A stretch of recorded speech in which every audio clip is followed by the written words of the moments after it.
ஹல்லேலூயா, ஹல்லேலூயா. தேவனுக்கு மகிமை உண்டாவதாக.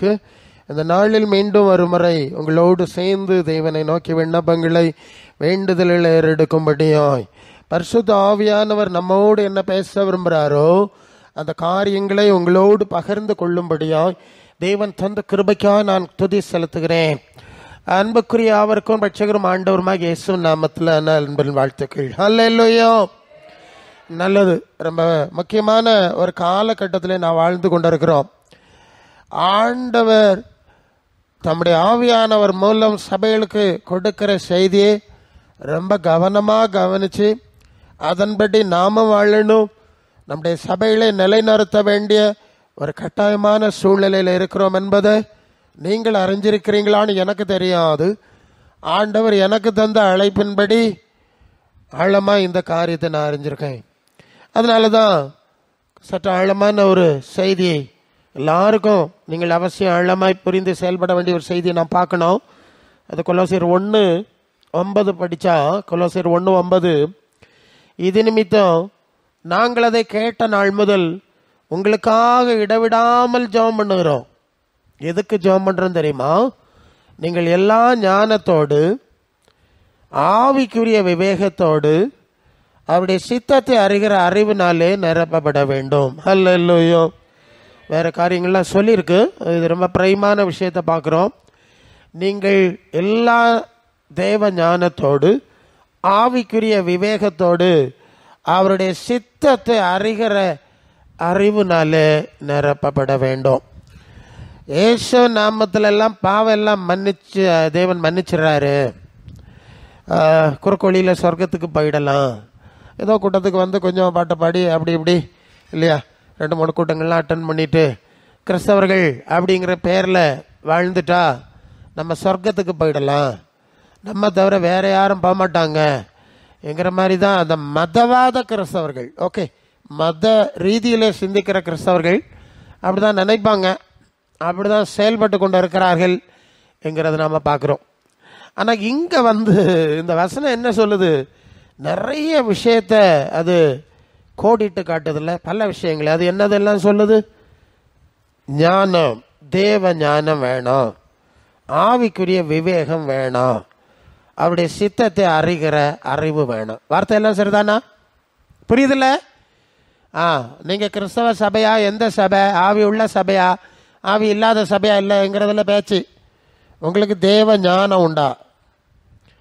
அவருடைய சித்தத்தை, ஆவிக்குரிய விவேகம், பூமிக்குரிய விவேகம் இருக்கு, ஆவிக்குரிய விவேகம் உண்டா? பரலோக தேவனுடைய சித்தத்தை அறிகிற அறிவு உண்டாங்கிறதான் பிரச்சனை. புரியுதா நான் சொல்றது? 6:33 மத்தேயுவில் முதலாவது தேவனுடைய ராஜ்யத்தை அவருடைய நீதியையும். அப்போ கிறிஸ்துவின் சுவிசேஷத்தினுடைய அடிப்படை புரிதல் எப்படி இருக்க வேண்டும் என்றால், நாம் பரலோக தேவனை அறிய வேண்டும். நிறைய தேவன் தேவ மரம் எல்லாம் உலகத்தில் இருந்துட்டு போட்டு பரலோக தேவனை என்ன செய்யணும்? அறியணும். அவருடைய ராஜ்யம்னா என்னங்கிற அறிதல் நமக்கு வேணும். அவருடைய ராஜ்யத்தின் நீதி, நியாயம், சட்டம் என்ன என்கிற அறிவு வேணும். வேணுமா வேண்டாமா? இந்திய தேசத்தில் வாழ்ந்தா, இந்திய தேசத்தினுடைய அடிப்படை அரசியல் சட்டங்களின் அடிப்படையில் வாழாவிட்டால் அது பிரச்சனைங்கிறது நமக்கு தெரியும். அது ஒவ்வொரு நாட்டுக்கும் அந்த அடிப்படை சட்டங்கள் இருக்கிறது, அதன் அடிப்படை வாழ வேண்டும். அப்படி என்றால் பரலோகத்துக்கு, அந்த ராஜ்யத்துக்கு புத்திரராய் இருக்க அழைக்கப்பட்டவர்கள் இப்போ ஒரு அந்நிய தேசத்தில், பரலோகம் அல்ல பூலோகத்தில் வாழ்ந்தாலும் பரலோக தேவனுடைய சட்ட திட்டங்களை அறிந்து கற்று உணர்ந்து அதன்படி வாழுகிறவர்களாக இருக்கணும். சரிதானே? அதான் அதுக்கு விஷயம். அதுதான் அதுக்கு விஷயம். பரலோக தேவன், பரலோக தேவனுடைய சித்தம் செய்யணும். அதனால தான் மத்தேயு 7:21 23 வரை என்ன சொல்லியிருக்கு? பரலோகத்தில் இருக்கிற பிதாவின் சித்தத்தின்படி செய்கிறவன் தான் அந்த ராஜ்யத்துக்கு போக முடியும். இயேசுவை கர்த்தாவேன்னு சொல்லலாம், கர்த்தாவேன்னு ஆராதிக்கலாம், விரட்டலாம், நோய் விரட்டலாம், தீர்க்க தரிசனம் சொல்லலாம், எல்லாம் சொன்னாலும் ஆண்டவர் என்ன சொல்லுகிறார்? அக்கிரம செய்கைக்காரரை என்னை விட்டு அகன்று போங்கள். മലയാളികൾ ഉണ്ടോ? ചിലർ കാണും. തമിഴിൽ സംസാരിക്കുന്നതൊക്കെ മനസ്സിലാകുമല്ലോ. മലയാളത്തിൽ ഞാൻ സംസാരിക്കുന്നതാണ് അവിടെ മലയാളത്തിൽ ചെല്ലുമ്പോൾ. എന്നാലും തമിഴിൽ സംസാരിക്കുന്നതാണ് കുറച്ച് സ്പീഡായിട്ട് ചെല്ലും. ഓക്കെ, കേരളാസി ദൈവം അനുഗ്രഹിക്കട്ടെ. ஓகே, பாருங்க இங்கே கவனிங்க. சரி, ஸோ இங்கே പരലോക സ്വർഗസ്നായ ദൈവത്തിൻ്റെ ഹിതം അറിയാതവൻ ചെയ്യാതവൻ ആരും ആ സ്വർഗത്തിൽ കടക്കുന്നില്ല അല്ലേ? ஓகே, பரலோகத்துக்கு போக மாட்டான் என்கிறது தான் உண்மை. அவன் இயேசுன்னு சொல்லுவான், இயேசு நாம் நிறைய நடக்குது எல்லாம் நடக்கட்டு. ஆனால் அந்த ராஜ்யத்தின் சித்தம் செஞ்சியாங்கிறது தான் கேள்வி. அந்த சட்டப்படி நடக்காதவனா அங்கே உள்ள விட மாட்டான். இது ரொம்ப கவனத்தில் கொள்ளணும். அப்போ இயேசுவின் நாமத்தை எல்லாம் பல சூழ்நிலையில் பல ரீதியில் நம்ம பயன்படுத்தினாலும் நம்ம அறிஞ்சிருக்க வேண்டிய விஷயம், அந்த இயேசுவின் சுவிசேஷத்தின்படி அவர் நமக்கு கற்றுக் கொடுத்திருக்கிற பாடங்கள் என்ன. அல்ல இல்லையா? அதான் இப்போ பிரச்சனை. மத்தேயு கடைசி அதிகாரம் 28:19-20 என்ன சொல்லியிருக்குன்னா, நீங்கள் புறப்பட்டு போய் சகல ஜாதிகளையும் சீசராக்கியா பக்தராக்கியா? சந்தேகம் இல்லையா? சீசராக்கி தான் ஞானஸ்நானம் கொடுக்க சொல்லியிருக்கு, சந்தேகம் இல்லை. அது யோவான் 4:1 ஏசு சீசராக்கி தான் ஞானஸ்நானம் கொடுத்தாருங்கிற வாசிக்கிறோம்ல. இப்போ சீசராக்கி கொடுக்குறாங்களா பக்தராக்கி கொடுக்குறாங்களா சொல்லுங்கள்? ஆமாங்க, பிரச்சனையும் அங்கே தானே இருக்குது. ஏசுக்கு சீசர் ஆனால் என்ன செய்யணும்? யோவான் 8:31 ஏசு தம்மை விசுவாசித்த யூதர்களை நோக்கி, நீங்கள் என்னுடைய உபதேசத்தில் நிலைத்திருந்தால் மெய்யாகவே என்னுடைய சீடர்களாய். அப்போ இயேசுனுடைய சீசர் ஆகணும்னா இயேசுக்கு உபதேசத்தில் நிலைச்சிருக்கணும். சரிதானே? யோவான் 13:15 நான் செய்தது போல நீங்கள் செய்யும்படி உங்களுக்கு மாதிரியை வைத்து போனேன். அப்போ இயேசுடைய மாதிரியில் நடந்தால் தான் சீசன் ஆக முடியும். சரிதானே? 1 பேதுரு 2:21 அவருடைய அடிச்சுவடுகளில் நடந்து வரும்படி அவர் நமக்கு மாதிரியை வைத்து போனார். 1 யோவான் 2:6 அவருக்குள் நிலைத்திருக்கிறேன் என்று சொல்லுகிறவன் அவர் நடந்தபடியே தானும் நடக்க வேண்டும். சரியா? அப்போ சீசத்தோன்னா என்னது? இதுதான். இது எங்கேயாவது இருக்குதா? இல்லை. இயேசு ஆராதிக்கிற பக்தத்துவம் இருக்குது. தப்பு, அடிப்படை தப்பு. அல்லையா? ஆமாம், ரொம்ப நான் யூடியூப் யூஸ் பண்ண விருப்பம் உள்ளவங்க ஒரு எங்கன்னா செல்வின் நெஹேமியான்னு என் ஃபுல் நேம், அதை வந்து நீங்கள் அடிச்சிங்கன்னா என்னுடைய யூடியூப் சேனல் ஒரு 600 வருஷங்க இருக்கும். இது என்ன அப்லோட் ஆகிடும் இன்னைக்கு சாயங்காலத்துக்குள்ளே. சரியா? அப்போ எதுக்குன்னா கிறிஸ்தவ சுவிசேஷம் எப்படியெல்லாம் மோசடியாக கொண்டு போயிருக்குன்னு நிறைய படிச்சிருக்கார். கொஞ்சம் உங்களுக்கு என்ன முடியுமோ என் சமயத்தில் சொல்லணும். அப்போ நம்பர் 1, பரலோக தேவனுக்கேற்ற தேவனுடைய சித்தத்தை அறிவை நாம் அடைய வேண்டும் என்கிற அடிப்படை. அது இயேசுவின் போதனையில் நடக்கும்போது நமக்கு தெரியும், இயேசுவின் மாதிரியிலே தெரியும். அது ரோமர் 12:2 சொல்லுது, நீங்கள் இந்த பிரபஞ்சத்துக்கு ஏற்ற வேஷம் தெரியாமல் தேவனுக்கு பிரியமோ பரலோக தேவனுக்கு பிரியமோ நன்மையும் பரிபூர்ணமான சித்தம் என்னதென்று பகுத்தறியத்தக்கதாக உங்கள் மனசு புதுசாகிறதுனாலே மறுரூபமாங்க. இங்கே என்ன புரிகிறோன்னா ரொம்ப முக்கியமான ஒரு தகவலை ஆவியானவர் நமக்கு கொடுக்குறார். நீங்கள் இந்த பிரபஞ்சத்துக்கு ஏற்றபடி வாழக்கூடாது. சரிதானே? பரலோக பிதாவுக்கு பிரியமானதை பகுத்து பார்த்து அதன்படி தான் வாழ வேண்டும். சரியா? சரி, இங்கே தான் பிரச்சனை வருது. நாம் ஏன் தேவ ராஜ்யத்தை தேட வேண்டும் என்றால் நாம் தேவ ராஜ்யத்தில் வாழவில்லை, அந்த அனுபவத்தில் இல்லை. ஆகவே தேடணும். பிதாவின் சித்தம் பகுத்து ஏன் பார்க்க வேண்டும் என்றால் நாம் வாழ்கிற உலகம் பரலோக பிதாவின் சித்தத்துக்கு எதிரான நிலையில் தன்மையில் இருக்கிறது. சரிதானே? ஓகே, புரிஞ்சுதா? புரியணும். தேவன் மனுஷனை படைச்சார், சாயலில் ரூபத்தில் படைச்சார், ஆசீர்வாதமாக வச்சுருந்தார். ஏதேன் தோட்டத்தில் கட்டளை போட்டார், இந்த மரத்தின் கனியை புசிக்காத, கீழ்ப்படி, ஏன் சித்தம் செய். அது அதிகமாக 2:17. இப்போ பிசாசு வந்தான், அவருடைய சித்தம் செய்யாண்டான், ஏன் சித்தம் செய்யுங்க. அது என்னது? அவர் செய்யப்படாதுன்னு சொன்னது செய்யுங்க. அதான் அவர் செய்யப்படாதுன்னு சொன்னதெல்லாம் செஞ்சால் ஏன் சித்தம் செய்கிறது. Easy way. அதுக்குன்னு தனி பிரமாணம் ஒன்றும் வைக்கல. அவர் எதெல்லாம் செய்யப்படாதுன்னு சொல்கிறாரோ அதெல்லாம் நீங்கள் செஞ்சால் எனக்கு சித்தம் செஞ்ச மாதிரி ஆயிரும். அவர் எதெல்லாம் செய்யணும்னு சொல்கிறாரோ அதெல்லாம் செய்யாமல் இருந்துட்டா எனக்கு சித்தம் செஞ்சு. இது தானே? மனசிலாயிட்டல? ஓகே. ஆமாம், அதுதான் சொல்கிறான். அது 3:4 அதிகாரம். நீங்கள் சாகவே சாவதில்லை. 2:17 சாகவே சாவீர்கள். புரிஞ்சிட்டல? 2. இதுதான் பிரச்சனை. ஸோ இப்படி அப்போ ஆதாம் ஏவாள் என்ன செய்யணும்? தேவ சித்தம் செஞ்சுருக்கணும். அல்லது இப்படி ஒரு கள்ளப்பிரசங்கிய கள்ளத்தீர்க்கதரிசி ஒரு வேலை சர்வங்க பேசுதுன்னா சொல்லியாவது கொடுத்துருக்கணும். இல்லை, அது அவர் பகலின் குளிர்ச்சியான வேலையில் வரும்போது சொல்லியிருக்கணும். இல்லை, அதே செய்யலை. கர்த்தரை விட்டு விட்டு சாத்தானுக்கு முன்னா போனாங்க. விளைவு மகிமை இழந்தாங்க. அதையும் 3:16-19, இனி நீ பெறுவாண்டாம், பூமி சமைக்கப்பட்டிருக்கும், மண்ணிலிருந்து எடுக்கப்பட்டாய், மண்ணுக்கு திரும்புவாய், முடிஞ்சு போச்சு. சரியா? முதல் குடும்பம் பரலோக தேவ சித்தம் செய்யலை, சாத்தான் சித்தம் செஞ்சாங்க என்றுதான் இந்த உலக வாழ்வின் மனுக்குலத்தின் தொடக்கமே அமைகிறது. சரிதானே?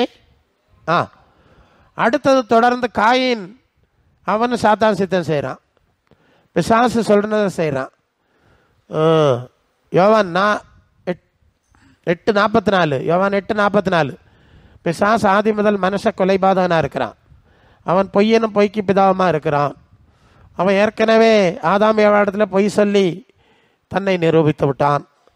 இப்போ காயின் இடத்துல நீ ஆபேலை கொலை செய்து என்று சொல்லி அவன் 2வது கொலைகாரன் என்பதை நிரூபித்து விட்டான். ஆதி முதல் மனுஷ கொலைபாதகன்னா முதல் கொலைக்கு காரணம் பிசாசுன்னு தானே அர்த்தம். சரிதானே? இப்படி உலகம் முழுவதையும் பிசாசு தன் கட்டுப்பாட்டில் எடுத்துக்கொண்டான் என்று சொல்லி வெளிப்படுத்தல் 12:9, உலகம் அனைத்து மோசம் போக்குற பிசாசு என்று சாத்தான் என்று சொல்லப்பட்ட பழைய பாம்பாகிய வல்ல சர்ப்பம் இன்னும் தள்ளப்படவில்லை. அதுல விஷயம் இல்லையா? தள்ளப்பட்டது, இனி தள்ளப்படுது. பரிசுத்தவான்கள் எடுக்கப்படும் போது தள்ளப்படுது இல்லை? ஓகே. அப்ப அது வரைக்கும் இங்க யாருக்கு ஆட்சி நடக்குது? சாத்தானுடைய ஆட்சி நடக்குது. புரிஞ்சுச்சா? அது ஆதியாகமம் 6:5, மனுஷனுடைய நினைவுகளின் தோற்றமெல்லாம் எப்படி இருக்கு? நித்தமும் பொல்லாதா இருக்கிறது கர்த்தர் கண்டு தாம் மனுஷனை உண்டு பண்ணினதற்காக படைச்சிட்டமே நாய் போச்சு, மனஸ்தாபட்டார். ஏன்? எல்லாரும் சாத்தான் சித்தம் செய்யறாங்க, அதான அர்த்தம். ஓகே, சித்தம் செய்யறவங்க இல்லை. அப்புறம் இஸ்ரவேலர்களை கூப்பிட்டு, ஆபிரகாமின் வம்சத்தை கூப்பிட்டு, நீங்களாவது உருப்படியா மரியாதையா எனக்கு உகந்த பிள்ளைகளா இருங்கன்னா, அவங்க என்ன செஞ்சிட்டாங்க? யாத்திராமன் 32:4, ஒரு கண்ணுக்குட்டியை உண்டு பண்ணி எகிப்திலிருந்து நம்மை நடத்தி கொண்டு வந்த தெய்வங்கள் இவைகளே என்று சொல்லி ஆண்டவரை எரிச்சல் விட்டுனாங்களா இல்லையா? சொல்லுங்க. சாத்தா சித்தம் செஞ்சுட்டாங்கல்ல. 10 தடவை பறிச்ச பார்த்தா அழிஞ்சாங்கலாம் இருக்குல்ல, எல்லாம் இருக்கு, எல்லாம் எடுத்த நேரம் போயிடும். அப்புறம் அவர்களை எல்லாம் வனாந்தரத்தில் தேவன் அழித்தார், அவங்களுடைய பிள்ளைகளை கானானுக்கு அனுப்பினார், அவங்களும் போன இடத்துல எல்லாம் கர்த்தரை எரிச்சல் விட்டுனாங்க. எசேக்கியேல் 8:5 எருசலேம் தேவாலயத்தின் நடையிலே விக்கிரகத்தை வைத்தார்கள், அங்கே இருக்கு. சரியா? இப்போ என்னாச்சு? சாத்தான் சித்தம் சாமர்த்தியமா நடந்துட்டு. அதனால தான் கர்த்தர் சொன்னார், அது எரேமியா 52:12 தானே, நேபுகாத் நேச்சரை அனுப்பி எருசலேம் தேவாலயத்தை உடச்சி ஜனங்களெல்லாம் நிறைய அழித்து விரட்டி எல்லாம் இல்லாமாக்கிட்டார், முடிச்சிட்டார். சாத்தான் சித்தம் இனி நீங்கள் எருசலேம்லையும் செய்யாண்டா, இஸ்ரேல் தேசத்தில் என்ன செய்யாண்டா. ஏசாயா 65:17 சொன்னார், இனி எல்லாம் போதும், புதிய வானத்தையும் புதிய பூமியையும் சிருஷ்டிக்கிறேன், முந்திர வெளியே நினைக்கப்படுவதில்லை, மனசுலே தோன்றதில்லை. ஓகே, போதும், புரிஞ்சிடல. 2 தடவை சான்ஸ் கொடுத்து முடிச்சாச்சு. இதுக்கு என்ன காரணம் என்று சொன்னால், தேவ சித்தத்தை மனிதர்கள் செய்யலை, சாத்தான் சித்தம் செஞ்சாங்கங்கிறதுனால இந்த இடம் வர வந்தது. அப்புறம் இயேசு அனுப்பினார். அவர் சொன்னார், மனதை பர்றம்னா மேலே, பர்ற லோகத்துக்கு நேராக என்ன செய்யுங்க. ஏன்? இங்கே சாத்தான் சித்தம் நடந்துட்டு இருக்கு. சாத்தான் சித்தம் இப்போ ஆதாம் முதல் இயேசு வரைக்கும் சாத்தான் சித்தம் ரொம்ப வெற்றிகரமாக நடந்தது. இதிலிருந்து ஜனங்களை மனந்திரும்ப பண்ணுவதற்கு ஆண்டவர் வந்தார். அவர் வந்த உடனே ஞான ஸ்நானம் பெற்று கரையேறி பரிசுத்தாவினாலே வனாந்தரத்துக்கு நடத்தப்பட்டு ஊழியத்துக்கு வர வேண்டிய தயார் சூழ்நிலைக்கு போனோடனே பிசாசு வந்துட்டான். அவன் சொல்கிறான், நீங்கள் பரலோக பிதாவுக்கு சித்தம் செய்யாண்டா, ஏற்கனவே ஆதாம் என் சித்தம் தான் செஞ்சான், இஸ்ரவேலர்லாம் எனக்கு சித்தம் தான் செஞ்சாங்க, நீ ஏன் எனக்கு சித்தம் செஞ்சிரு, எனக்கு கீழ்ப்படிஞ்சிரு, நான் இந்த உலகத்தில் உனக்கு உயர்ந்த ஸ்தானங்கள்லாம் தரேன், சரிதானே, என்கிட்ட தான் வச்சிருக்கு, இஷ்டமானவனு கொடுப்பேன், லூக்கா 4:5 அப்படின்னு சொல்கிறான். அப்போது இயேசு சொல்கிறார், பல பிசாத்தானே, பிதாவாகிய தேவன் ஒருவரை தான் தொழணும், அவர் சித்தம் தான் செய்யணும், அவருக்கு தான் கீழ்ப்படியணும்னு சொல்லிட்டு ஊழியத்துக்கு வந்துட்டு முதல் பிரசங்கம், மனதை பரலோகத்துக்கு நேராய் திருப்புங்கள், முதலாவது பரலோக தேவனுடைய ராஜ்யத்தை தேடுங்கள், தன்னுடைய வேலையை கரெக்டாக ஆரம்பிச்சிட்டார். இதே பிசாசு தான் இன்னைக்கு இயேசுவை பின்பற்றுகிற விசுவாசிகளிடத்திலும் இயேசு நாமத்தை பயன்படுத்துகிற பிரச்சார பீரங்கிகளிடத்துல சொல்கிறான், என் சித்தம் செஞ்சால் நான் உலகத்தில் உயர்ந்த ஸ்தானம் தரேன், நீ பரலோக பிதா சித்தம் செய்யாண்டாம். புரியுதா நான் சொல்கிறது? அதனால்தான் நிறைய பிரபலங்கள்லாம் அங்கே போய் பிரபலம் ஆயிறாங்க. அங்கே போனவர் தான் பிரபலம் ஆகிறது. முதல்ல பிரபலம் ஆகிறது கஷ்டம். அவன்கிட்ட போனோன்னா அவன் சொன்ன மாதிரியே உயர்ந்த சாணங்கள், ஜெட் பிளேன் எல்லாம் கொடுத்து, ஹெலிகாப்டர்லாம் கொடுத்துட்டு பரவ ஜெயிலில் கொண்டு அடைச்சிடுறாங்க கடைசியில். சரியா? பார்த்துருக்கீங்களே? ஓகே, புரியும் நினைக்கிறேன். நான் இப்படி தான் உலகம் இருக்க. இதுக்கு நடுவில் தான் பரலோக பிதாவின் சித்தத்தை நாம் அறிந்து கொள்ளும்படி தேவன் பரிசுத்தாவியானவர் நடத்துகிற ஊழியக்காரர் மூலம். ஏன்னா நீங்கள் மற்ற 13:38 விதையை, நல்ல விதை, அந்த வசனத்தை படிங்க வேகமா. 13:38 என்ன படிச்சிங்கன்னா, நல்ல தேவனுடைய ராஜ்யத்தின் புத்திரர் என்ன செய்கிறாங்க? தேவ வசனத்தை விதைக்கிறார்கள். சாத்தா பொல்லாங்கனுடைய புத்திரர் களைகளை விதைக்கிறார்கள். மற்ற 13:38 நிலம் உலகம், நிலம் நல்ல விதை ராஜ்யத்தின் புத்திரர், களைகள் பொல்லாங்கனுடைய புத்திரர், அவைகளை விதைக்கிறவ சத்துரு. சரிதானே? பிசாசு. போதும். என்ன புரியுறீங்க? 2 விதை. ஒன்று பரலோக தேவ சித்தத்தை அறிகிறதான, கற்றுக் கொடுக்கிறதான அந்த விதை. இன்னொன்று பூலோக பிதாவாகிய பிசாசனுடைய திட்டத்தை, சித்தத்தை அறிந்து கற்று வளரும்படியான இன்னொரு விதை, களை. அப்போ 2 ஊழியக்காரர்கள். பரலோக தேவனுடைய ராஜ்ய சித்தத்தை விதைக்கிற ஊழியக்காரர்கள் தேவபுத்திரர். பூலோக ராஜ்யத்தின் சித்தத்துக்காக உழைக்கிறது சாத்தானுடைய புத்திரர். சரிதானே? அப்போ 2 விதமான ஊழியக்காரர்கள் இருக்கிறார். அப்போ பரலோக தேவன் தம்முடைய ஊழியக்காரர்களை அனுப்புகிறார். அனுப்பி என்ன செய்கிறார்? பரலோக தேவ சித்தத்தை நமக்கு காட்டி தருகிற வேலையை அவர்கள் செய்கிறார். ஹல்லேலூயா. நுட்பமாக புரியணும். இது யார்? பரலோகம். கொஞ்சம் உங்களுக்கு ரொம்ப கன்ஃபியூஸ் பண்ணாமல் ஷார்ட்டாக மனசிலாகணும்னா, யார் பரலோக ராஜ்யத்தை குறித்து பேசுகிறார்களோ, யார் நியாய தீர்ப்பை குறித்து பேசுகிறார்களோ, யார் நித்திய ஜீவனை குறித்து பேசுகிறார்களோ, புரிஞ்சுட்டீங்களே? அடிப்படை அவன் நீதியையும் நியாயத்தையும் இனிவரை நியாய தீர்ப்பையும் குறித்து பிரசங்கித்தான்னு பவுல பற்றி சொல்லியிருக்கு. அவங்கெல்லாம் பரலோக தேவனுடைய ஊழியக்காரர்கள். என்ன புரிஞ்சுங்க? பரலோக ராஜ்யத்தை பேசணும், நியாய தீர்ப்பை பற்றி பேசணும், நித்திய ஜீவனை பற்றி பேசணும். சுருக்கமாக புரியும் இல்லையா? இப்படி பேசுகிறவங்க யார்? தேவ ராஜ்யத்தின் புத்திரர். யாரெல்லாம் பூமியின் உயர்ந்த ஸ்தானங்கள் பற்றி பேசுகிறார்களோ, அநித்தியமான காரியங்களை ஆசீர்வாதங்கள் என்று பேசுகிறார்களோ, நியாய தீர்ப்பெல்லாம் கிடையாது, கிருபையினால பரலோகத்துக்கு போயிடலாம்,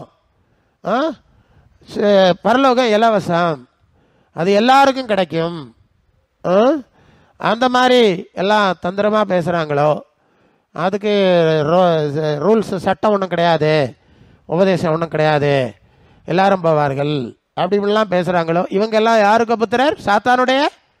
சரிதானே? ஐடியா கிடைச்சா? அவன் எவனாட்டம் இருந்து போட்டு. சரியா? சரி. அப்போ நீங்கள் கொஞ்சம் வெளிப்பாரு தான் நல்லதோ. அடிப்படை பேசிக்ஸ் தான் தரேன் உங்களுக்கு.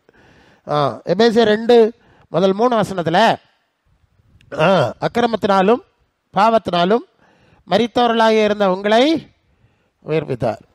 அப்போ முற்காலத்தில் எப்படி இருந்தீங்கன்னா, முற்காலத்தில் இவ்வுலக வழக்கத்தின்படியாகவும் எபேசியர் 2:2 கீழ்ப்படியாமையின் பிள்ளைகளிடத்தில் இப்பொழுது கிரியை செய்கிற ஆகாயத்து நீங்கள் முற்காலத்தில் உலக விளக்கம் 1. 2 கீழ்ப்படியாமையின் பிள்ளைகளிடத்திலே கிரியை செய்கிற ஆகாயத்து அதிகார பிரபுவின் ஆவிக்கேற்றபடி, அப்புறம் மனசு மாம்சம் விரும்பினபடி நடந்து தேவனுடைய கோபம், தேவனுடைய தண்டனைக்கு ஏற்றபடியாய் வாழ்ந்தோம். அப்போ ஆகாயத்து அதிகார பிரபுவின் ஆவின்னு சொல்லியிருக்கு இல்லையா? இது எதை குறிக்கிறது தெரியுமா? அது எபேசியர் 6:12 வான மண்டலங்களில் உள்ள பொல்லாத ஆவிகளின் சேனைகளோடு நமக்கு போராட்டம். இப்போ வான மண்டலத்தில் இருக்கிற பொல்லாதாவின் சேனை தானே. வானத்தில் யுத்தம் உண்டாயிட்டு மிகாவேலோ வெள்ளசர்ப்பத்தோட வானத்தில் தானே யுத்தம் பண்ணாங்க இல்லையா? வெளிப்படுதல் 12:8 7 8 யுத்தம் 9 தள்ளப்பட்டது. சரி. அப்போ வானமண்டலத்தில் இருக்கிற ஆவி எது? பிசாசு. சரிதானே? இந்த ஆவி மனுஷனுக்குள் ஆட்சி செய்கிறது, மனுஷரை வழி நடத்துகிறது. சரியா? எப்படி வழி நடத்துகிறது? அவர்களை வழிநடத்தி தான் உலகத்தில் உள்ள வழக்கங்கள் எல்லாம் உண்டாகிறது. உலகிலே நீங்கள் பார்க்கிற வாழ்க்கை முறைகள், உடை முறைகள், பேச்சு முறைகள் எல்லாவற்றுக்கும் இயக்குனர் இந்த ஆகாயத்து அதிகார பிரபு ஆவியாகிய பிசாசு. சரியா? புரிஞ்சுன்னு நினைக்கிறேன். ஆகாயத்து அதிகார பிரபு ஆகிய பிசாசனுடைய இயக்கத்தில் தான் இதை இப்போ நான் பார்த்துட்டே வந்தோம்ல, இது எல்லாமே அந்த இயக்குனர் பிசாசுக்கு இயக்கத்திலே நடந்தார்கள். அதனால தான் உலக வழக்கத்திலே நடக்கிறார்கள். அப்போ இந்த உலக வழக்கத்திலே நடக்கிறவரெல்லாம் பேய், ஆமாம் பேய் பிடித்தவர்கள், அப்படி தான் சொல்லணும். பேய் பிடித்தவர்கள், பிசாசு உள்ள இருக்கு. நீங்கள் வந்து ஒரு ஆள் சட்டையெல்லாம் பிரித்து போட்டிருக்கு, சட்டையெல்லாம் கிழிச்சு போட்டு ஆடுது, தலையெல்லாம் ஒரு மாதிரி பிரித்து போட்டிருக்கு, அந்த ஆள் தான் பிசாசுன்னு சொல்லக்கூடாது. அதெல்லாம் சின்ன பிசாசு. சின்ன பிசாசு தான் இப்படி நடக்கும், அது கொண்டு வேற ஒன்றும் செய்ய முடியாது. பெரிய பிசாசுகளெல்லாம் அப்படி இல்லை. அது சமூகத்தை எப்படி, மனுஷரை எப்படி அழிக்கணுமோ அத்தனை விஷயத்தையும் சாமர்த்தியமாக செஞ்சுக்கிட்டு இருக்கோம். அப்போ மனுஷன் வந்து பிசாசாக இருக்கிறான். மனுஷன் எப்படி இருக்கிறான்?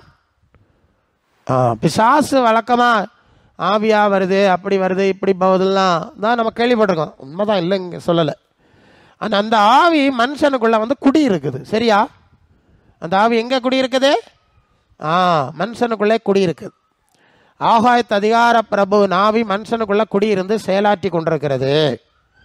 அதனால்தான் இயேசுநாதர் யூதாச சொன்னார், நான் 12 பேரை தெரிந்து கொள்ளவில்லையா, உங்களில் ஒருவன் பிசாசா இருக்கிறான் சொன்னாரா? யூதாச பிசாசு சொன்னார். காரணம் பிசாசு அவனுக்குள் புகுந்தான். பிசாசு தூண்டினால்லாம் இருக்கிறது. எபேசியர் 4:27 பிசாசுக்கு இடம் கொடாதிருங்கள்னு சொல்லியிருக்கு. சரியா? இது விசுவாசிகளுக்கு சொல்லியிருக்கு, பிசாசுக்கு இடம் கொடாதிருங்கன்னு. அவிசுவாசிகிட்ட பிசாசுக்கு இடம் கொடாதிருங்கள்னு நம்ம சொல்ல வேண்டியது தேவையில்லை. ஏன்னா அது ஏற்கனவே அவங்க இடம் பிடிச்சு வாழ்ந்துக்கிட்டே இருக்கு, அல்ல இல்லையா? சரியா? எல்லாருக்குள்ளேயும் பிசாசு இருக்குங்க. ஆமாம், அது இடம் பிடிச்சு நடந்துகிட்ருக்கு.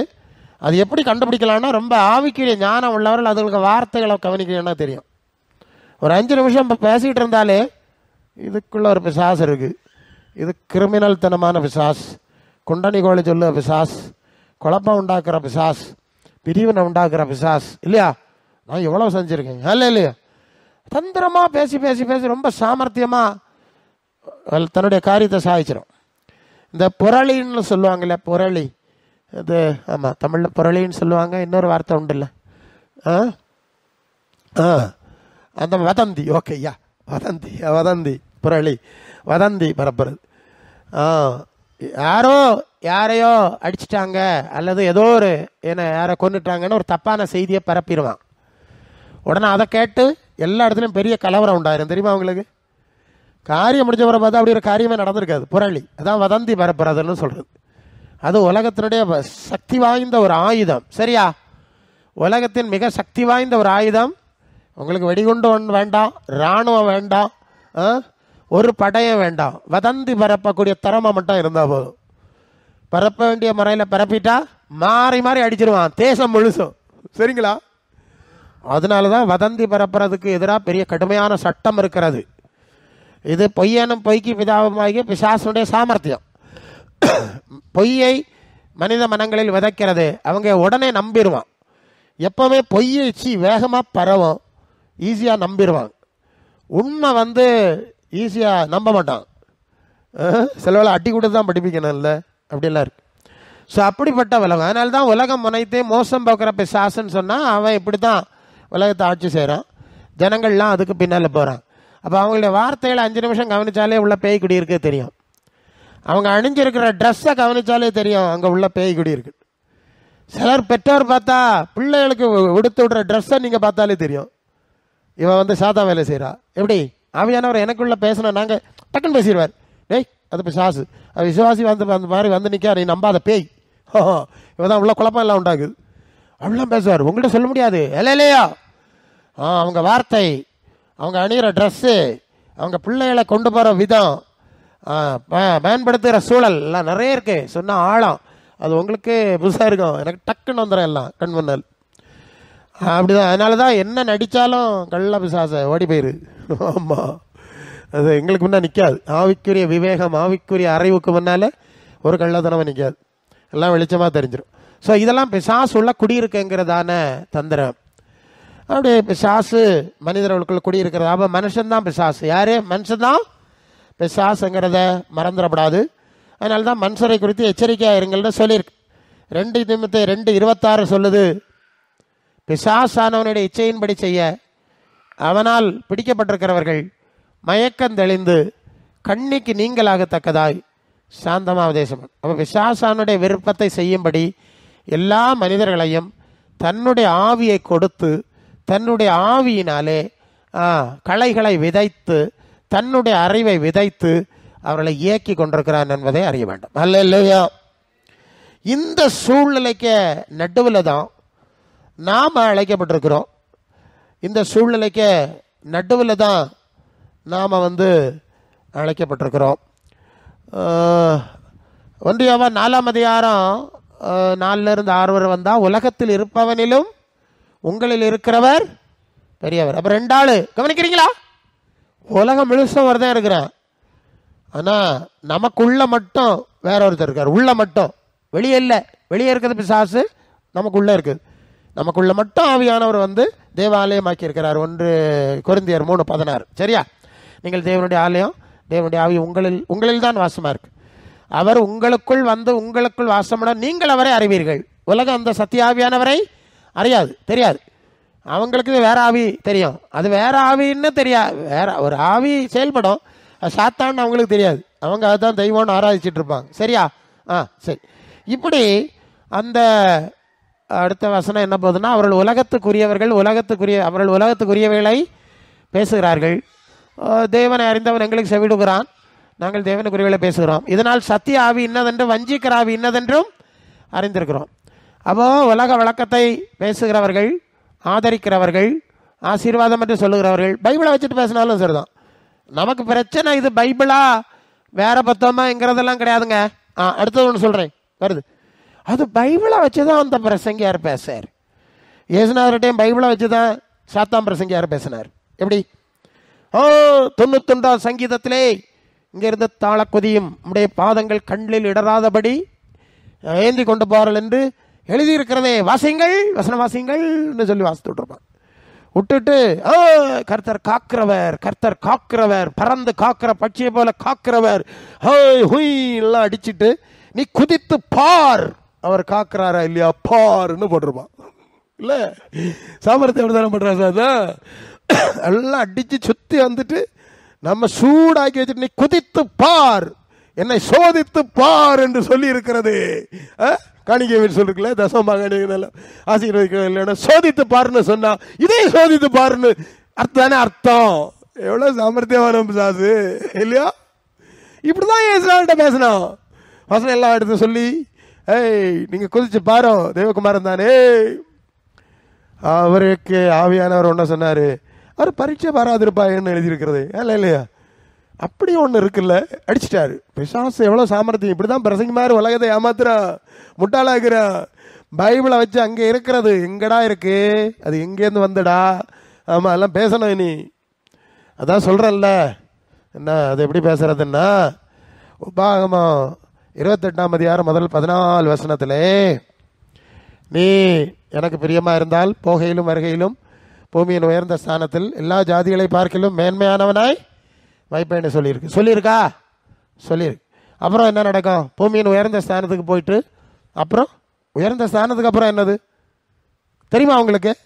பூமியின் உயர்ந்த ஸ்தானம் எவரெஸ்ட்னு வைங்க, அதானே மேக்சிமம் பீக்கு, வேற போயாச்சு. அப்புறம் எங்கே போகிறதுன்னு கேட்டா எங்க சொல்லுங்க, தெரியும் ஐடியா இருக்கா? உயரத்துக்கு போன அப்புறம் எங்கே போகணும் சொல்ல முடியுமா உங்களுக்கு? சும்மா சொல்லி பாருங்களா? இல்லை, நீங்கள் ஒரு வேளை நினைப்பிய உயர பலத்து உயர பறந்து சியோனுக்கு போவார்கள் இல்லையா? வசனம் இருக்கு, அப்படித்தானே உங்களுக்குள்ள ஓடும். எப்படி ஓடும்? பலத்தின் மேல் பலன் அடைந்து சியோனுக்கு. அப்போ உயர போன பிறகு அடுத்தது பரலோகத்துக்கு தானே போனோன்னு இல்லை. நான் சொல்லட்டா, ராஜாக்களின் கல்லறை மனசிலாச்சா? இப்போ எசேக்கியா அவர் பெரிய ராஜா, அவன் மரித்த போது அவனை ராஜாக்களின் கல்லறையில் மேன்மையான கல்லறையில் வைத்தார்கள். அப்படித்தானே முடிச்சிருக்கோம். உயர போனவெல்லாம் கல்லறையில் தானேங்க வச்சுங்க, வேற எங்கேயாவது இருக்கா? இல்லை. எலியா விட்டுருவோம், அவன் இந்த உயரத்துக்கு போகல, அவன் உயர போனா ஏனோக்கு தேவனோடு செஞ்சிருச்சான் போனா, அவன் பூமியின் உயரத்துக்கு ஏறல, அவன் உன்னதத்துக்கு ஏறணும், அது வேற இடம், வேற சூழல். மற்றவங்க எல்லாம் கல்லறை தானேங்க. ஆமா ஆமா, ஏமாத்தினத. ஆனா ஆண்டவர் சொல்லுகிறார், நான் இருக்கிற இடத்திலே நீங்களும் இருக்கும்படி. வித்தியாசம் தெரியுதா? இப்ப வித்தியாசம் தெரிஞ்சா?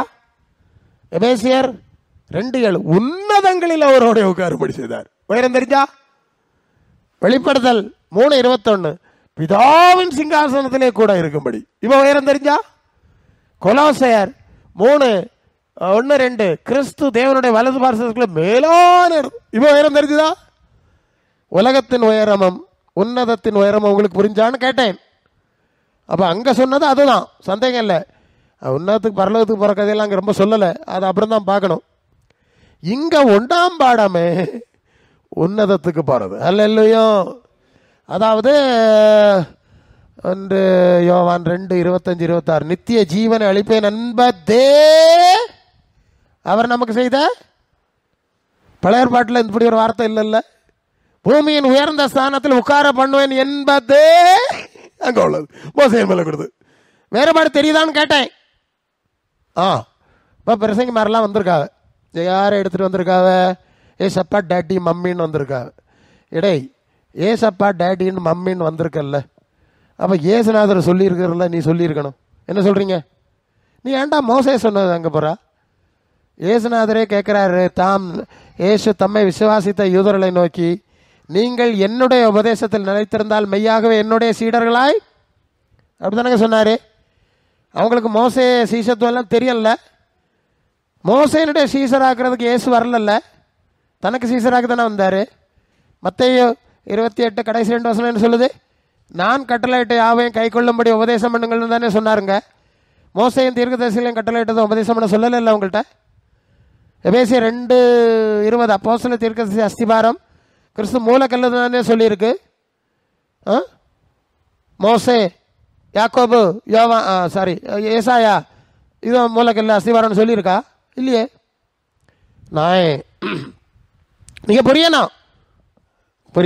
ஆவிக்குரிய விவேகம் இல்லை. நான் இந்த சர்வலோகாதிபா நமஸ்காரம்னு ஒரு பாட்டு கேட்குறீங்கல்ல, சர்வலோகாதிபா நமஸ்காரம் சொல்லியிருப்பேன் முன்னால். அவர் அந்த பாட்டு எழுதுனது என்னுடைய பாட்டனார் வேதமணிக்க ஐயர், கல்குட்டம் சிஎஸ்ஐ திருச்சபையில் பாஸ்டர். அவருக்கு பேரன் தான் நான், அவரை நாட்டியர், நான் பிரசங்கர். சரி, அங்கே பைபிள் 4 பைபிள் ரீடிங் வாசிப்பாங்க. சிஎஸ்ஐக்கு போகிறவங்களுக்கு தெரியும், சிஎஸ்ஐ சபையில் அனுபவம் உள்ளவங்களுக்கு தெரியும். ஒரு சங்கீதம் மாறி மாறி வாசிப்பாங்கல்ல. பழைய பாட்டில் ஒரு பகுதி யார்கிட்டையாவது வாசிக்க கொடுப்பாங்க, பார்த்துருக்கீங்களா? இயேசுநாதருடைய நற்செய்தியில் ஒரு 10 வசனம் வாசிப்பாங்க. யார் வாசிப்பாங்க தெரியுமா? நாட்டையர் வாசிப்பார். தெரியுமா? நாட்டையர் வாசிப்பார். எல்லாரும் எழும்பி நிற்கணும். சங்கீதம் மாறி மாறி எழும்பி நின்று மாறி மாறி வாசிக்கணும். இந்த சுவிசேஷம் எல்லாரும் எழும்பி நின்று குருவானவர் வாசிப்பார், நாட்டையர் வாசிப்பார். நம்ம சரிதானா? கவனிக்கிறீங்களா? பரவு ஒரு நிருப பகுதி யார்கிட்டையாவது கொடுப்பாங்க, வாசிப்பாங்க. பார்த்துருக்கீங்களா நீங்கள்? மொத்தமாக 4 பைபிள் ரீடிங். இவங்க பிரசங்கம் பண்ணுங்க, பிரசங்கம் அதுக்குள்ளே தான் இருக்கணும். ஆவி இல்லாத அந்த சபையில் இயேசுநாதருடைய வசனத்தை வாசிக்கணும், அப்போஸ்தலருடைய வசனத்தை வாசிக்கணும்னு ஒரு அறிவு இருந்தில்ல. ஆவி உள்ள கூட்டத்துக்கு ஏங்க இந்த அறிவு இல்லை? இயேசுநாதருடைய வசனம் வாசித்தா பாவமா? அப்போஸ்தல அஸ்திபாரம்லாம் முழங்குறாங்கல்ல, அந்த அஸ்திபாரத்தை வாசியாக ஒரு 10 வருஷம் வாசிச்சுதான் பார்த்துருவோம். ஏன் செய்ய மாட்டேங்கிறீங்க? நான் எல்லா சபையும் கேட்பேன், எனக்கு அந்த உரிமை ஆண்டவர் தந்திருக்காரு. அல்ல, முதல்ல அஸ்திபாரம் இங்கே வாசிங்க. அதுக்கு ஏற்ப அந்த பழைய ஏற்பாட்டில் சில சம்பவங்கள் இருக்கும், நம்ம எடுத்துக்குவோம், தேவைக்கு கொஞ்சம் எடுத்துக்கணும். அல்ல இல்லையா? இது பிரசங்கமே வாசிக்கிறதே இல்லை, புதிய ஏற்பாடு பிரசங்கமே கிடையாது. தெரியுமா? இப்போ உங்களுக்கு நான் சொல்கிற உண்மையா? நான் அடிக்கடி உணர்கிற ஒரு காரியம், நான் எப்போதும் பேசுகிறேன், எல்லா இடத்துலையும் எனக்கு வருது. அது என்னன்னா, யோபு சோதிக்கப்பட்டான், அப்புறம் கடைசியில் ரெட்டிப்பாய் ஐஸ்வர்யவானாய் மாறினான். சரிதானுங்களா? நல்லா இல்லை. அப்புறம் தாவீது வனாந்தரத்திலே அலக்களிக்கப்பட்டு உபத்திரவப்பட்டான். கடைசியிலே கர்த்தர் சவுலின் சிங்காசனத்தை அவனுக்கு கொடுத்து ராஜா ஆக்கினார். சரிதானே? அடுத்தது யோசேப்பு அவன் மிகுதியாய் உபத்திரவப்பட்டான். கர்த்தர் பார்வோனுக்கு இணையாய் அவனை உயர்த்தி மந்திரியாக்கினார். சரிதானே? அப்போ நீயும் பாடுபட்டால் ரெட்டிப்பாய் ஐஸ்வர்யவானாய் மாற முடியும். நீ உபத்திரவங்களை சகித்தால் தாவீதை போல மன்னனை போல ராஜாக்களாய் ஆக முடியும். அதெல்லாம் தந்திரமா வசனங்களை உருட்டுவாங்க. அப்புறம் யோசேப்பை மாதிரி உபத்திரவங்களை சகித்தால் நீ ஒரு நாள் மந்திரி ஆவாய். சரிதானுங்க? இது எங்களை பிரசங்கம் கேட்குறீங்க. நீங்கள் நடக்கிறது சொல்கிறேன். நீங்கள் யூடியூப்பில் போய் பாருங்கள். நிறைய ஆளு கூடிய சபையில் நீ பார்த்தீங்கன்னா இதுதான் நடந்துட்டு இருக்காங்க. பைபிள் பிரசங்கம் தான் சாத்தான் பேசிகிட்டு இருக்கார். பைபிளை வச்சு சாத்தான் பிரசங்கம் பண்ணிகிட்டு இருக்கார். அப்போ அது சரி. ஏன் அவன் தான் சொன்னான்ல லூக்கா 4:5 உலகம் முழுசம் எனக்கு கொடுத்துருக்கு, எனக்கு இஷ்டமானவனுக்கு கொடுக்குறேன்னு. அந்த ரூட்டை அவன் கிடத்துறான். இவங்க நீங்கள் யாராவது உங்களுக்கு தெரில, இங்கே இப்படி கேட்டவங்க யாராவது மந்திரி ஆனீங்களான்னு கேட்டா, மந்திரியா வேறு மந்திரி ஆக்குவாருன்னு சொல்லி எங்களை உருட்டிகிட்டே கிடக்கார். மற்றவனும் எல்லாம் மந்திரி ஆகிட்டான். நேரத்தை தாப்பம் பிள்ளை பேர பிள்ளைன்னு எல்லாம் எவ்வளோ மந்திரி ஆகியிருக்கான். இவனை ஒருத்தனை மந்திரி ஆகல, இவனை ஒருத்தனை மன்னன் ஆகல. வர தாளோட்டு போய் இப்போ சொர்க்கமாக இல்லை உலகமாக இல்லாமல் அலக்கழிஞ்சிரு கிடாக்கு. ரெண்டாம் இல்லை. ஆண்டவர் என்ன சொன்னார்? உன்னை மந்திரி ஆக்க வேணா கூப்பிட்டாரு. அந்த வசனம் ரோமர் 8 இக்காலத்து பாடுகள் இனி வெளிப்படும் மகிமைக்கு சற்றும் ஒப்பிடத்தக்கவள் அல்லவென்றே. சரி. அப்போ இக்காலத்து பாடுகள் 18 இக்காலத்து பாடு இனி பரலோகம் மறுமை மகிமையை கொடுக்குதுன்னு சொல்லியிருக்கு இல்லையா? இங்கே உபத்திரவங்களை சகிச்சவர்களுக்கு ஆண்டவர் அங்கே தன்னுடைய ராஜ்யத்திலே மகிமையை கொடுக்கிறார். ராஜாக்களும் ஆசாரியர்களும் ஆக்கினீர்னு வசனம் இருக்கு. தெரிந்து கொள்ளப்பட்ட சந்ததி ராஜரீகமான ஆசாரிய கூட்டமாய் அவருக்கு சொந்த ஜனமாய் இருக்கிறீர்கள் என்று பேதுரு அப்போஸ்தலர் சொல்லுவார். அதை பிரசங்கமார் தந்திரமா உருட்டி கண்டியா ராஜரீகம்னு சொல்லியிருக்கார். நம்ம எல்லாம் ராஜாவாவணும். அப்படியா? அப்போ பேதுரு ராஜாவானாரான்னு கேட்டா அவரே சொல்லுவார். 2 பேதுரு 3:3 தேவனுடைய நீதி வாசமாக இருக்கும், புதிய வானங்களும் புதிய பூமியும் உண்டாகும் என்று காத்திருக்கிறோம். கொள்ளாமா? இந்த உலகத்தில் நாங்கள் ராஜா ஆக விரும்பல. எங்களுக்கு இன்னொரு ராஜ்யம் இருக்கு, தேவ ராஜ்யம். தேவனுடைய ஆட்சி நடக்கக்கூடிய ராஜ்யத்தில் வசனத்தை சரியா புரியணுங்க. இயேசுநாதர் யோவான் 18:36 சொல்லுவார், என்னுடைய ராஜ்யம் இந்த உலகத்துக்குரியது அல்ல. அப்போ அவர் சொன்னார், எனக்கு ராஜ்யம் இந்த உலகத்துக்குரியது அல்ல. பிறகு எப்படியாக இந்த உலகத்தில் உங்களை ராஜா ஆக்குது? அப்படி ஒரு திட்டமே இல்லைங்க. நீங்கள் ஒன்றும் குழம்ப வேண்டிய அவசியம் ஒன்றும் இல்லை. என்னுடைய ராஜ்யத்தில் உங்களை ராஜா ஆக்குவேன், அதில் சந்தேகம் கிடையாது. இங்கே எப்படி அந்த வசனத்தை உங்களுக்கு வாஸ்து காட்டி தரனே பார்த்துருவோமே. இப்போ ராஜரீக ஆசாரிய கூட்டம்னு சொன்னது பேதுரு. நம்ம ராஜா ஆக்குவாரனாக்க இந்த பிரசங்க மாதிரிலாம் சொல்லுவாவ. அப்போ இவனோட ராஜா ஆக்குக்கு முன்னால் அந்த இயேசுநாதர் தனக்கு சீசரில் ராஜா ஆக்கியிருக்கணும் இல்லையா? என்ன சொல்லுதியா? ஆதி திருச்ச பேரெல்லாம் ராஜாக்கள் ஆக்கியிருக்கணுமே. அதுக்கப்புறம் இல்லை எங்கே வரணும்? 1 Corinthians 4:9 படி. 1 Corinthians 4:9 அப்போஸ்தலராகிய எங்களை மரணத்துக்கு குறிக்கப்பட்டவர்களை போல நான் வாசிக்கிறேன். எங்களுக்கு தோன்றுகிறபடி தேவன் அப்போஸ்தலராகிய எங்களை மரணத்துக்கு குறிக்கப்பட்டவர்களாக கடைசியானவர்களாக காணப்பட பண்ணினார். நாங்கள் உலகத்துக்கும் தூதருக்கும் மனுஷருக்கும் வேடிக்கையானோம். நாங்கள் கிறிஸ்துவ பைத்தியக்காரர், நீங்கள் கிறிஸ்துவ புத்திசாலிகள். நாங்கள் பலவீனர், நீங்கள் பலவான்கள். நீங்கள் கனவான்கள், நாங்கள் கனவீனர். இந்நேரம் வர பசி உள்ளவர்கள், தாகமுள்ளவர்கள், நர்வாணிகள், குட்டுண்டவர்கள், தங்க இடமில்லாதவர்களாக இருக்கிறோம். எங்கள் கைகளினாலே வேலை செய்து பாடுபடுகிறோம், வையப்பட்டு ஆசீர்வதிக்கிறோம், துன்பப்பட்டு சகிக்கிறோம், தூசிக்கப்பட்டு வேண்டிக் கொள்கிறோம். இந்நாள் வரைக்கும் உலகத்தின் குப்பை போல எல்லாரும் துடைத்தப்படுகிற அழுக்கை போல ஆனோம். உங்களை வெட்கப்படுத்தும்படிக்கு இவைகளை உங்களுக்கு எழுதவில்லை, நீங்கள் பிரியமான பிள்ளைகள் என்று உங்களுக்கு புத்தி சொல்லுகிறேன். ஹல்லேலூயா. டேய், இயேசு ராஜா ஆக்கணும்னு நினச்சிருந்தா முதல்ல சீடர்களை ஆக்கியிருக்கணும். ஆதி திருச்சபை யாரை ஆக்கியிருக்கணும்? இயேசுவை 2 கள்ளமாருக்கு நடுவில் நிறுத்தி சிலுவையில் கொண்டாடுவேன்.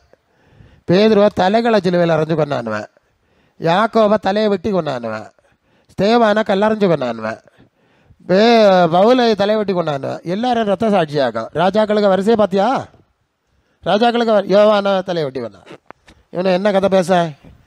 சாத்தான் பிரசங்கியை புரிஞ்சாச்சா? சாத்தான் பிரசங்கியெல்லாம் கண்டுபிடிச்சாளா? பைபிளை வச்சுட்டு பேச சாத்தான்கள். இதுதான் பார்த்துக்க தந்திரம். இதை பேசியிருக்கணும். ஏசுன்னு சொன்னா ஏசு சொன்னா சுவிசேஷத்தை பேசு. இது என்ன சுவிசேஷம்? அது கள்ள சுவிசேஷம். இப்படி சாத்தான் தன்னுடைய வேலைக்காரர்களை பயன்படுத்தி உலகத்தை குழப்பிக் கொண்டிருக்கிறான். உலகத்தை மட்டுமல்ல, சபையை குழப்பிக் கொண்டிருக்கிறான். 2 கொரிந்தியர் 4:4 கிறிஸ்துவின் மகிமையின் சுவிசேஷத்தின் ஒளி அவிசுவாசிகளுக்கு பிரகாசமாக இராதபடி பிரபஞ்சத்தின் தேவன் மனக்கண்களை குருடாக்கினான். யாரை குருடாக்கியிருக்கான்? அவிசுவாசிகள்னு சொல்லுவதை விட பிரசங்கிமா இருக்க கண்ணை குருடாக்கி போட்டான். அதுலயா விஷயம்? பிரசங்கிமா இருக்க சுவிசேஷம் தான் என்னன்னு இப்போ கேட்டான் இல்லையா? இதை குருடாக்கி விட்டுட்டான் இல்லையா? அதே 2 கொரிந்தியர் 11:3 அது அதை எப்படி குருடாக்கினான்னு சொல்லியிருக்கு இல்லையா? அது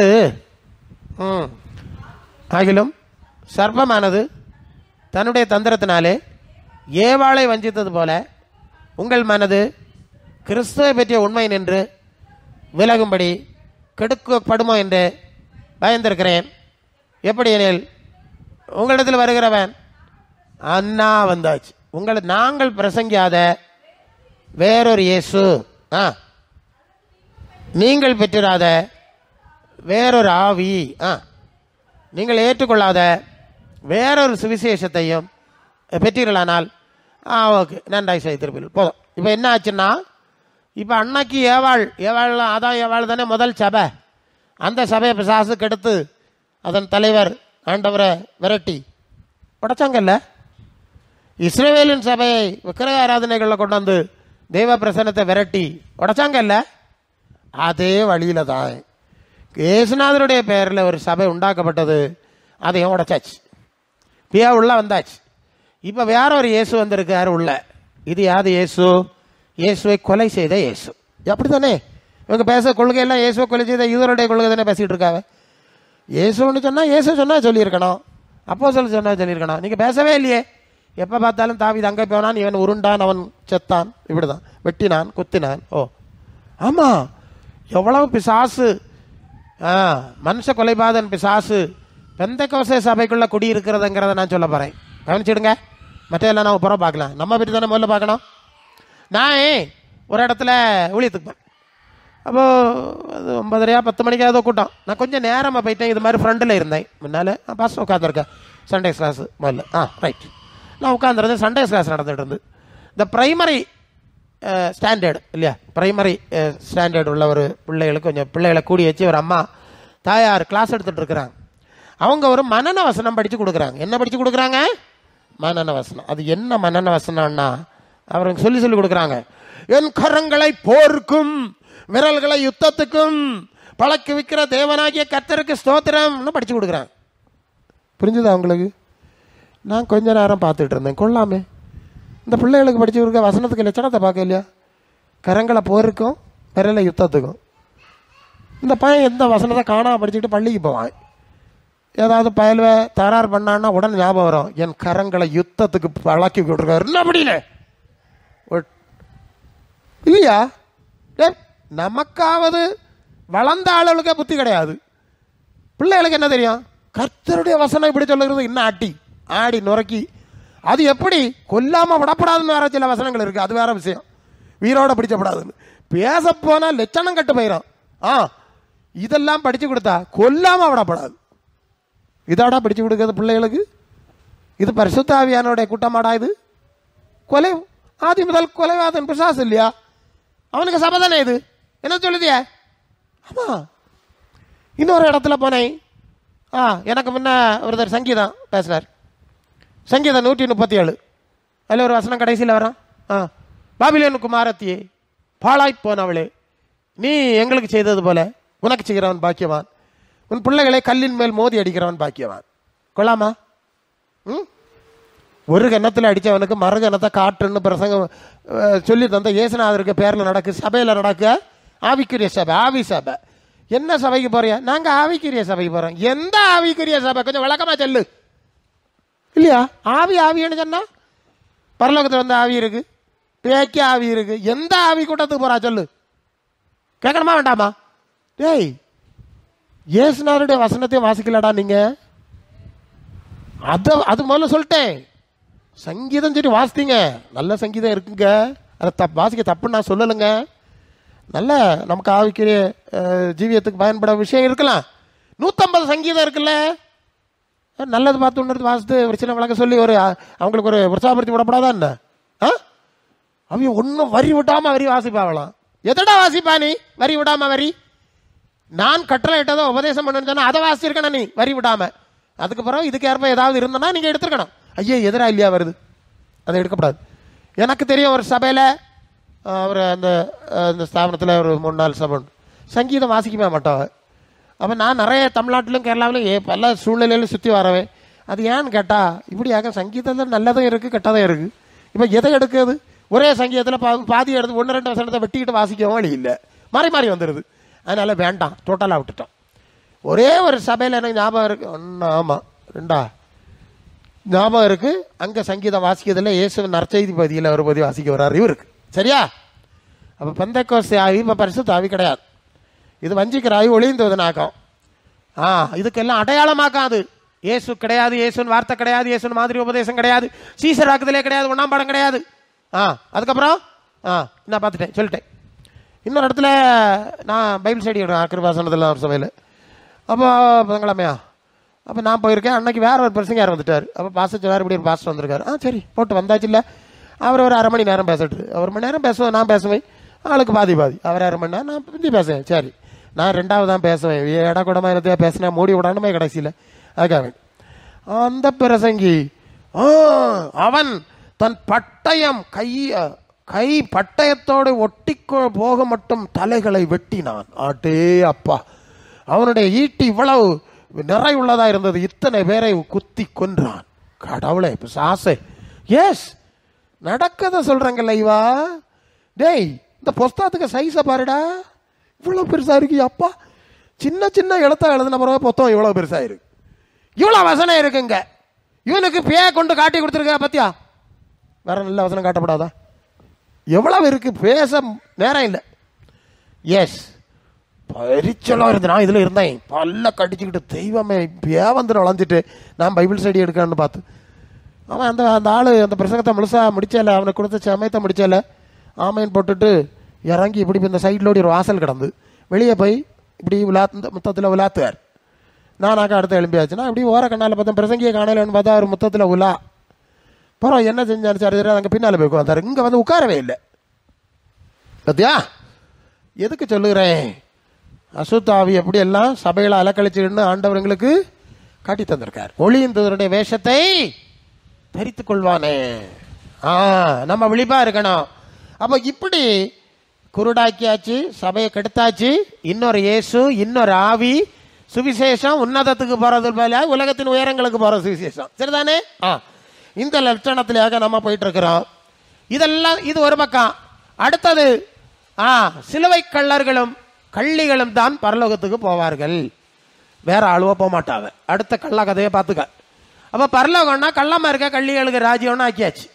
எப்படி ஒவ்வொன்னா விளக்க போனா போய் மணிக்கணக்கா போயிடாது. பரலோக ராஜ்யம் கள்ளமா இருக்க கள்ளிகளுக்கு ராஜ்யம். கிருபை கிருபை கிருபை. எல்லாம் கிருபையில கிடைக்குதான். யாருடா சொன்னா?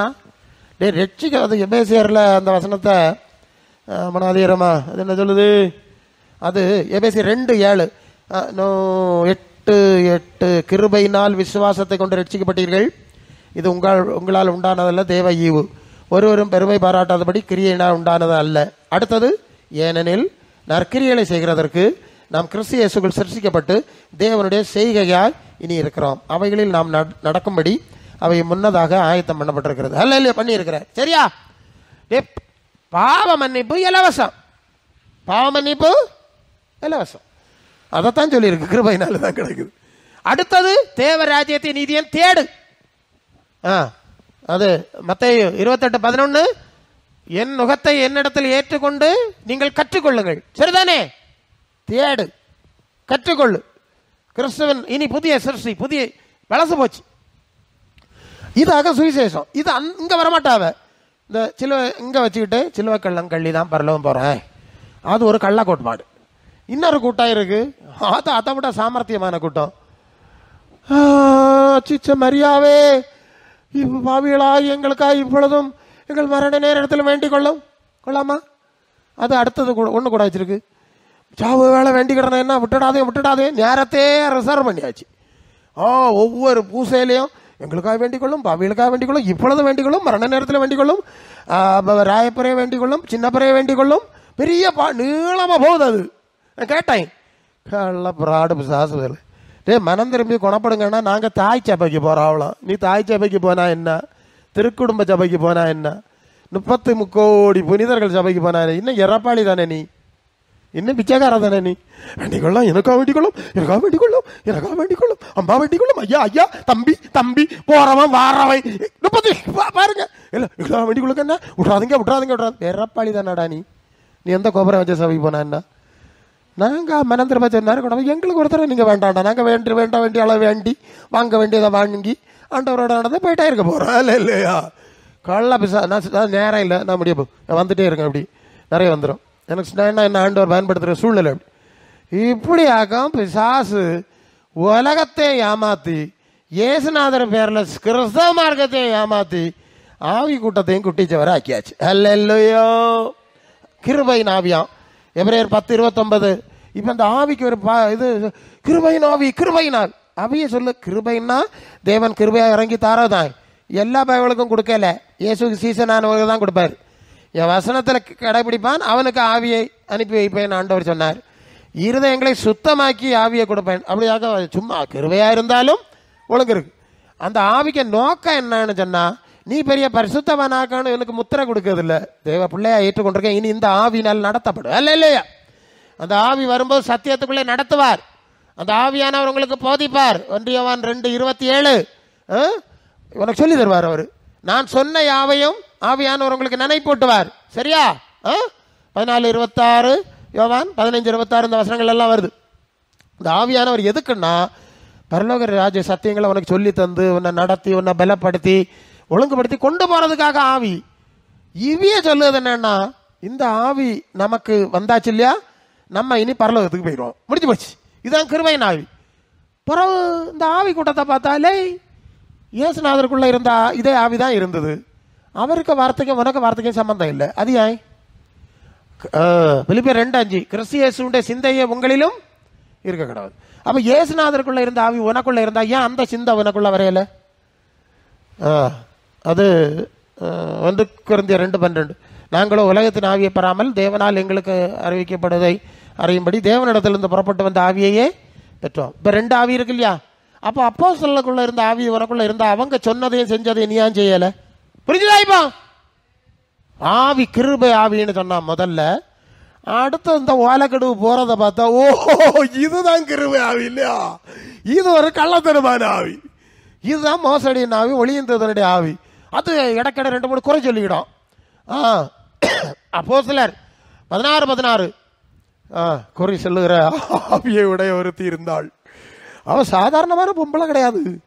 அப்போஸ்தலனாகிய பவுலே சீலாவை பார்த்து உன்னதமான தேவனுடைய ஊழியக்காரர்கள் தேவனுடைய ரட்சிப்பின் வழியை சொல்ல வந்திருக்கிறார்கள் சத்தம் போட்டான். பண்டு இந்த ஊழிய அழைப்பு ஆண்டவர் எனக்கு தர்றதுக்கு இந்த கிருபாசனம் சபையினுடைய ஸ்தாபகர் சாதிய சாசன் காஞ்சிரகோட் சாது பழைய ஆளுக்கு தான் தெரியும். அவர் மேலே தான் ஆண்டவர் எங்கே பேசினார். அப்போ காஞ்சி ரோட்டில் அந்த பழைய பில்டிங் இருந்த சமயம் அந்த சைட்டில் ஒரு திண்ணை இருக்கும், உள்ளால இருந்து ஒரு பழைய கதவு இருக்கும், அதோட உள்ளே போனால் ஒரு திண்ணை இருக்கும், பழைய திண்ணை. அந்த திண்ணையில் ஒரு பீத்தப்பால தான் இருப்பார். நான் இப்படி இங்கேருந்து போய் அந்த கதவுல இப்படி நுழைஞ்சதான் அவர் அங்கே இருக்கார்.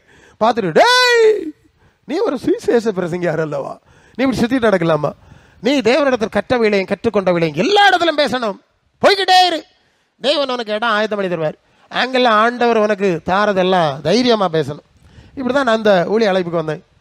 இது போல தான் இந்த குறி சொல்லுகிறவளும் சொல்லியிருப்பா. எனக்கு பிரசங்கத்தில் அப்படியே வருது, தேவனுடைய ஊழியக்காரர்களே சத்தம் போட்டு அடிச்சுட்டா. பவுலும் இப்போ சீலாவை நினைக்கிறாங்க அது ஒரு தேவனுடைய ஏற்பாடாக தான் இருக்கும் போல இருக்கு இல்லையா, அப்படி தானே, சந்தேகப்படுக்க வாய்ப்பு இல்லைல்ல. அப்புறம் அந்த வசனம் இங்கே கிளம்பினா இப்படி அநேக நாள் செய்து கொண்டு வந்தாள்னு ஒரு வார்த்தை இருக்கு இல்லையா, ரொம்ப நாள் நடந்திருக்கு. பவுல் அது ஏமாந்துருக்காருல்ல ரொம்ப நாள். அதுக்கு ஒரு தான் பிசாச நாய இயேசுநாமத்தில் போய் சும்மா ஊழா போட்டுட்டே கிடக்கா. அப்போதான் சந்தேகம் வந்தது. ஒரு அளவு வேண்டாமா, ஒரு தடவை சொன்னா சரி, இது இவர் போகிற இடத்துல எல்லாம் இவ முன்னால போய் அவள் கிரெடிட்டை எடுத்துருவா, இவர் போன பிறகு திரும்பி இவ தானே ராணி அங்கே, அதான் யோசனை. புறதான் இப்படி போட்டு காலில் பிசாசு ஓடி போச்சு, பிறகு இவருக்கு அடி கிடாச்சு எல்லாங்க. அப்போ இது மாதிரி குறியெல்லாம் சொல்லிடுவாவ, அவர் சொன்னது கரெக்டாக நடக்கும், பிற பேச்சு சொல்லுறது நடக்க இல்லையாகும். இதுக்கு மேலே என்ன வேணும்? அதனால தானே நாமத்தில் தீர்க்க தரிசனம் சொன்னவளையும் கள்ள பய வேணும் சொல்ல சொன்னது.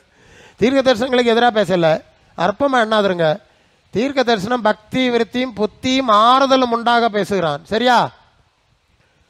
தீர்க்க தரிசனம் சொல்லுகிறவன் விசுவாச பிரமாணத்துக்கு ஏற்றதாய் சொல்ல கடவன். சரியா? விசுவாச பிரமாணம்னா இயேசுவும் அப்போஸ்தலர்களுக்கும் நமக்கு சொல்லி தந்த அடிப்படை உபதேசம் தான் நமக்கு விசுவாச பிரமாணம். அதுக்கு உட்பட்டு தீர்க்க தரிசனம் இருக்கணும். உன்னதங்களில் உட்காரும்படி செய்வான்னு வாக்குத்தத்தை தந்த பிறகு நீ பூமியின் உயர்ந்த ஸ்தானத்தை பற்றி சொன்னியான்னு சொன்னா இது வேற ஆவி. சரிதானே? இப்படிதான் நாங்க பார்க்கணும். அதுக்கு உட்பட்டு இருக்கும், அதுக்கு அளவா இருக்கும், அதுக்கு தேவைக்கேற்ப இருக்கும். சும்மா உன்ன உயர கொண்டு போற அதெல்லாம் பேசுவேன். உனக்கு தகுதியான நன்மையை தருவேன், கைவிட மாட்டேன், உனக்கு சிறந்தது நான் நித்தியத்தில் வைத்திருக்கிறேன் இல்லையா? அது அந்த நிறைய இருக்கு. அப்படி இருந்தா அது பரலோக ஆவினால வர தீர்க்க தரிசனம் சும்மா சும்மா வந்துகிட்டே இருக்காது. குறி சொல்லுது மாதிரி தேவை இருந்தால் என்னைக்கும் பேசுறது இல்லை, அவசியம் இருந்தால் மட்டும். இது குறி சொல்லுகிற ஆவி. உனக்கு தலையிலே கட்டி இருக்கிறது, காலிலே வலி இருக்கிறது. யாருடா சொன்னா இப்படி? இது தேவையா? தேவ ராஜ்யத்தை பிரசங்கம் பண்ணுங்க. நாங்க இந்த அற்புத எல்லாம் படிப்பிப்பேன். டேய், அற்புதம் செய்கிறாரு அதிசயம் செய்கிறாருன்னு நீ கிடந்து முழங்கப்படாது. அப்படியெல்லாம் இங்கே இயேசு அப்போஸ்தலன் படித்து தரல. தீர்க்க தரிசனம் இதெல்லாம் வேண்டாம். தேவனுடைய ராஜ்யத்தை பிரசங்கம் பண்ணுங்க. பிரசங்கம் பண்ணும்போது முன்னாலே இருக்கிற ஜனங்களுக்கு ஜெபம் பண்ணி சுகத்தை கொடு. இல்லையா? வேற ஒன்றும் செய்யாண்டான். உடனே அதான் நடந்தாங்க. அற்புதம் செய்யறதுல விஷயம், அவங்கள பரலோக ராஜ்யத்துக்கு கொண்டு போறதுல நமக்கு விஷயம். செய்தியை சொல்லிட்டு இதை கொடுங்க. சபையிலே தீர்க்க தரிசனம் வச்சிருக்கார். சபைக்குள்ளேன்னா மனம் திரும்புதல், குணப்படுதல், வேறுபாடு, பரிசுத்தம் எல்லாம் நடந்துகிட்டே இருக்கல்ல. அதுக்குள்ள ஆவியானவர் எல்லாரும் எல்லாம் தீர்க்க தரிசனம் பேசுறாரு. இல்லையா?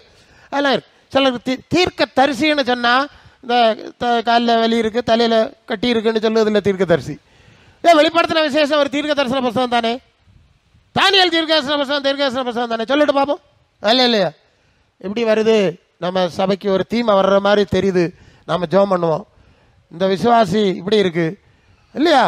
விசுவாசிகளை பற்றி, ஊழியக்காரர்களை பற்றி இல்லையா, சபையை பற்றி நீ உயிரோடு இருந்து நினைச்சிட்டு இருக்க, செத்து போயிருக்கா, அப்படிதானே தீர்க்க தரிசனம் வந்திருக்கு.